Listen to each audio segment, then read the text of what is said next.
Today we are starting with a dramatic reading from Shel Silverstein, a poet, a children's poet, admittedly. It's not in this book, but I do have this book by him. The poem is called Diving Board, and I have it pulled up on my screen here. So, diving board. You've been up on that diving board, making sure it's nice and straight. You've made sure it's not too slick. You've made sure it can stand the weight. You've made sure the spring is tight. You've made sure the cloth won't slip. You've made sure it bounces right and that your toes can get a grip. You've been up there since 5:30, doing everything but dive. And that is where we begin this module, dive, taking action. Today we were talking action and the dive framework, if you will. So, last we talked about fear, and DIVE is an acronym that I came up with that is designed to help you move through fear and move through resistance quickly, effectively, even when you're feeling cloudy, like scatterbrained. I don't know, it's supposed to be memorable so that you can use it in real time in the moment that you need to take action. So, DIVE stands for describe, identify, validate, execute. Describe is the first one, and basically this is where you want to be as objective as possible about the action that you want to take. So this, to clarify, this action can be anything from brushing your teeth if you are depressed and you don't want to recording a YouTube video or going to the gym. Those are my examples for everything because that's what I do. But describe is the first step. And that's where you want to, as neutrally, as dramatic free as possible, describe the situation that is at hand.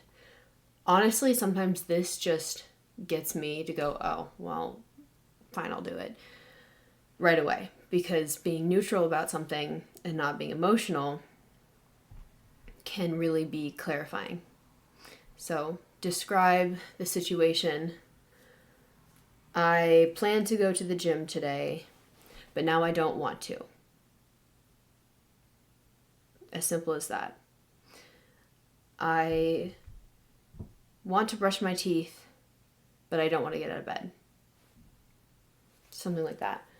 So describe it, and then sometimes it'll kick you into action right away, but sometimes you need the I, which is identify.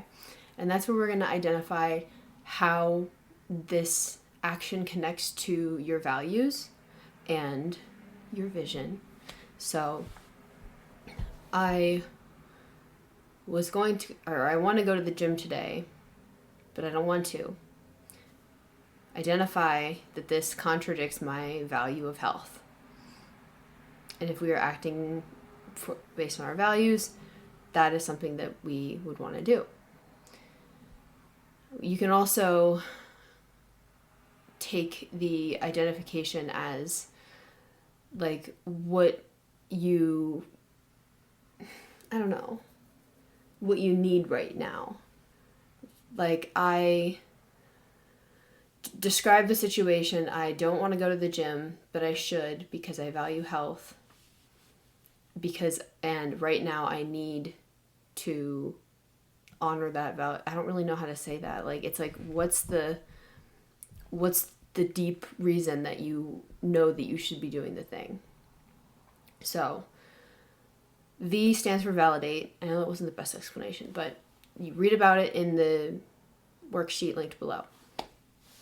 V stands for validate, and that can be a couple of different things.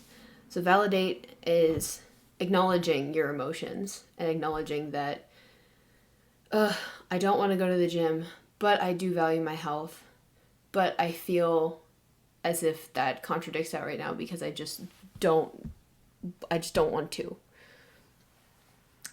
Validation also should make you step back though and go, what evidence is there to support that I don't feel like it. Like, what is the actual reason? Are you tired because you didn't get enough sleep last night?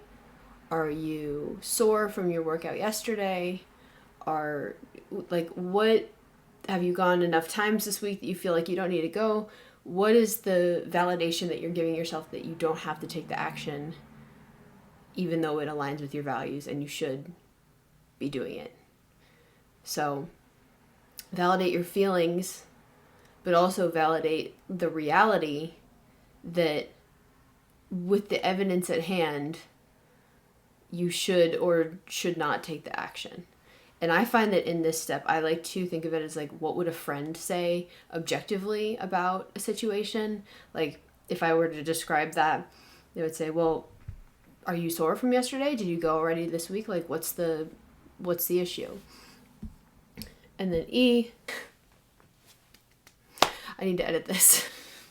E stands for execute. And that's when you're going to decide to do it or not do it. Do it or not do it, but don't sit in the in-between. Do not let yourself sit in that feeling of, oh, I want to, I should, maybe I could, but I could. Like, execute on your decision and dive off the freaking diving board. You are not a diver until you dive. You are not a writer until you write. I don't know, I used to tell myself that when I was writing my book. I would always say, oh, but I wrote so much yesterday, or, oh, I'm not feeling inspired right now, I'm not.